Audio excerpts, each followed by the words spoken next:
Have you ever been watching a movie, like especially a scary movie, when one thing happens at just the right moment that changes the tone of everything else going on in the story? Let me just give you one example.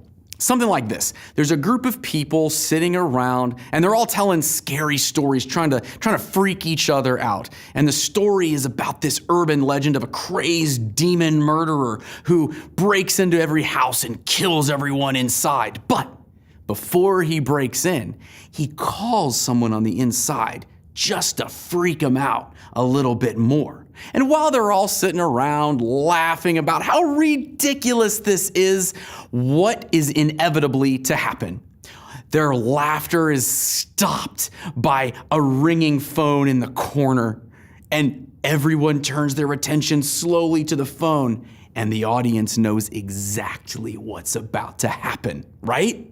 Well, that is exactly how I want you to hear this story that I'm about to tell you from the book of Daniel chapter 5. You know, we've been looking at this pretty incredible book in the Old Testament of the Bible during this series called Tough as Nails. And we've been exploring how we can have a faith that is tough as nails, no matter what we come up against in our lives. And today I actually get the chance to tell you one of the coolest stories, not just in the book of Daniel, but in the entire Bible. And it all starts with a king named Belshazzar. Can you guys all say Belshazzar? Nice. I'm telling you, you should probably name your next pet Belshazzar. Think about it. Try to sell that to your mom. King Belshazzar is a different king than we've been talking about for the last couple of weeks. This guy came after the previous king, whose name was Nebuchadnezzar. And it's like King Belshazzar didn't pay any attention to any of the lessons that King Nebuchadnezzar had to learn from God. Because if he did, this story probably would have gone very, very differently. So King Belshazzar's having this rager of a party. And I mean, they are carrying on and it is crazy. They're drinking, they're laughing, they're going crazy. All of these people, like 1,000 important people from Babylon. In the midst of all the carrying on, King Belshazzar makes a pretty bad decision. He tells someone, go and get the silver and the gold cups that we took out of the temple in Jerusalem. Yeah. So they bring in the cups, right? And they fill them up with wine and they start toasting each other and living it up, laughing. And then they notice there's all these false gods, all these idols around the room made out of wood and bronze and silver and gold and everything else. And they start toasting them. They start saying praise to them, singing all these things that show honor to these false gods with these sacred cups from the temple back in Jerusalem. Well, this is not a good idea because in this very moment, just like in our scary movie scenario, someone notices something. They see across the room on one of the walls, there's a human finger writing. And everyone stops in their tracks to watch what is happening as this human finger is writing on the wall. And it says King Belshazzar, he actually turns white. He gets pale, freaked out, like he saw a ghost. And his knees start knocking together because he's so scared. And what makes it even worse is he can't read what's written on the wall. It's in some cryptic language. So he brings these people in who are supposed to be able to read cryptic languages like magicians and sorcerers and astrologers. And he's like, what's it say? And they say, I don't know. So he freaks out even more. But then his mom gets a hold of him and she says, listen, son, you need to reach out to this dude named Daniel. Daniel's been around a lot of years. He's got the spirit of the living God in him. And he helped Nebuchadnezzar through so many things, helped him interpret dreams and make all kinds of wise choices for the kingdom. Reach out to him. So King Belshazzar has Daniel brought before everyone and he shows him what's on the wall. And Daniel says, what have you done? Did you learn nothing from what God taught Nebuchadnezzar? I'll read to you what is on the wall, but you're not going to like it. In Daniel chapter 5, verses 25 through 27, listen to the message that God gave through Daniel to this king. It says this is the message that was written, Mene, Mene, Tekel, and Parsin. This is what those words mean. Mene means numbered. God has numbered the days of your reign and has brought it to an end. Tekel means weighed. You have been weighed on the balances and have not measured up. Parson means divided. Your kingdom has been divided between the Medes and the Persians. This is not good news for the king in any way. In fact, later that night, that king was actually killed. And Darius, who's the king of these people called the Medes, took his place as the king over Babylon. Now, just like Jared talked about last week, here again we find Daniel completely unfazed in speaking truth to a mighty ruler. And the message that Daniel had for him, and ultimately that God had for him, I think can be really powerful in our lives as well. For example, when you think about the word mene, numbered is what that means. I think so many times you and I forget that our days on this earth are numbered. We tend to feel invincible, but we really have to remember that all of us only get one shot at this life. And when we look at our lives, are we doing things and spending our time in ways that really make our life matter and count for something? Or when you look at your life and you're really being honest with yourself, do you kind of think maybe sometimes you put emphasis and give attention to things that are ultimately pointless? I guess I'm just saying I think we'd live a little bit differently if we remembered that our days are numbered. That second word is tekel, which means weighed. And the idea of this is like those old weights, right? You try to balance them on a scale so they'd balance perfectly. Sometimes though, you and I tend to live totally kind of out of balance. We put emphasis in our lives on things that are really less weighty or important. And if you ask me, I think there's a ton of reasons why, but there's one in particular that I want to point you to, and it's this.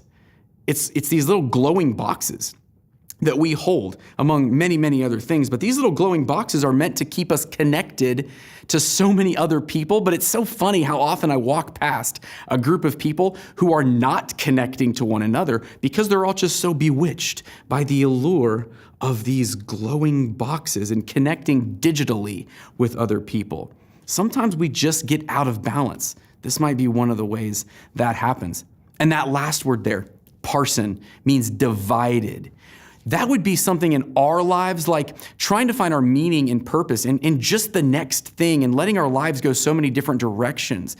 Maybe for you, that's like a sport or a GPA. Maybe it's a relationship or having a totally dominant avatar online. I don't know what it is for you, but we feel ourselves getting pulled in so many directions and our lives become divided.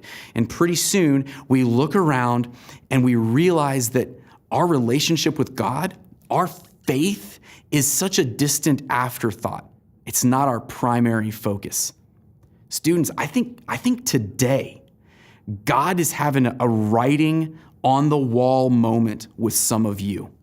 I really think that the same words that he used to get the attention of that king so many years ago, he might be speaking to you as well. Words like numbered, weighed, and divided. See, the message that God had for the king and he delivered through Daniel had so much to do with how screwed up his priorities were. And so many of us, when we look at our lives, we're on the same path, man. We're on the same path, and we have to take a lesson from this king's downfall, or we might repeat his mistakes. I want to show you today something that might help when it comes to our priorities in our life. But I have to set a few things up, so I'll be right back. Well, that was easy. I'm back.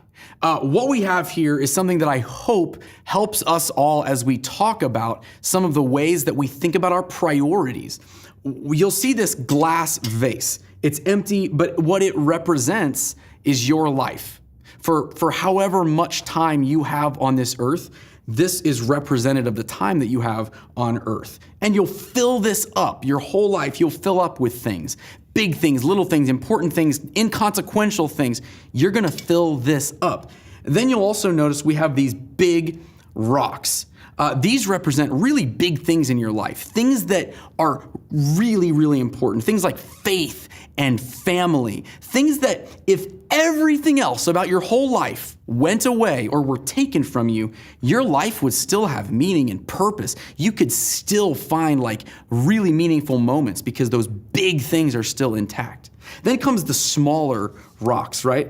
These smaller rocks are things that are really important to you. They're maybe good. They're relationships that you have. They're social media perhaps that you engage with. They're sports. They're school. They're things that are good, but we live without them throughout parts of our life, and we do okay without them. And then there's the sand. And the sand is stuff that just kind of wastes our time. It's stuff that might be fun. It's Fortnite or it's a video game or whatever the case is, but it's just kind of time wasters, time fillers.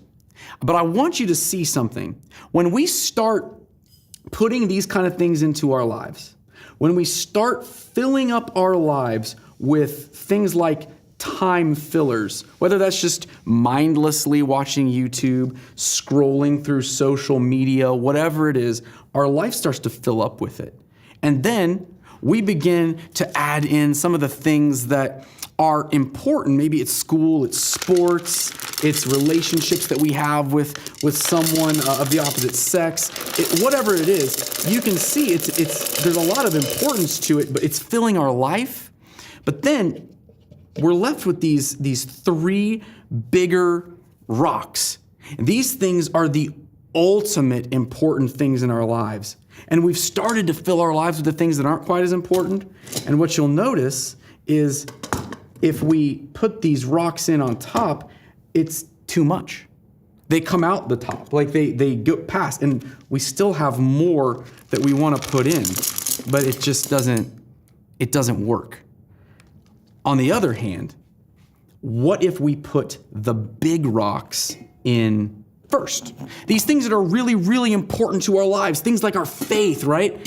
Things that will matter forever and ever. Things like family that, man, we all want to have great relationships in our family. Things like our health and making sure that we're doing the right things for those, the way we eat and so forth. We're able to get all of them into here, into our life. And then we still have things that we want to do.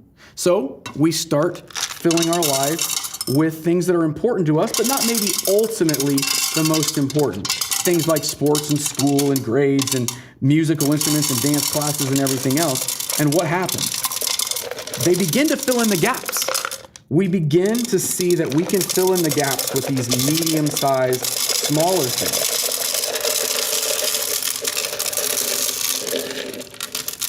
Look at that. And then we're left again with sand. These inconsequential things that maybe they're fun, we enjoy them, but man, they do waste our time and they fill our lives. But look how it's different. Look how it's going in around all the other stuff. This is just a visual that has been really helpful to me when we think about our priorities in life. When we start to think about what's ultimately important. When we get this right, it changes everything. And here's what I really want you to know today. People who prioritize the big rocks, their faith is tough as nails. That's the deal.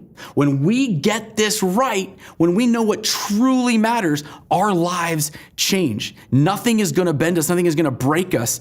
And in your life, I don't know everything that goes on in your life, but here's what I absolutely know. When you get this right, your life is better. You might be asking yourself like, well, what should I be thinking about when I think about the big rocks of my life? And I want to point you to the words of Jesus. Jesus in Matthew chapter 6, verse 33, he said something that I think is going to benefit every single one of us here today. He said this, "Seek the kingdom of God above all else and live righteously, and he will give you everything that you need." Get the big stuff right, and God takes care of everything else. It's a pretty amazing promise from Jesus. Students, I want you to see something. I want you to see something really clearly here today.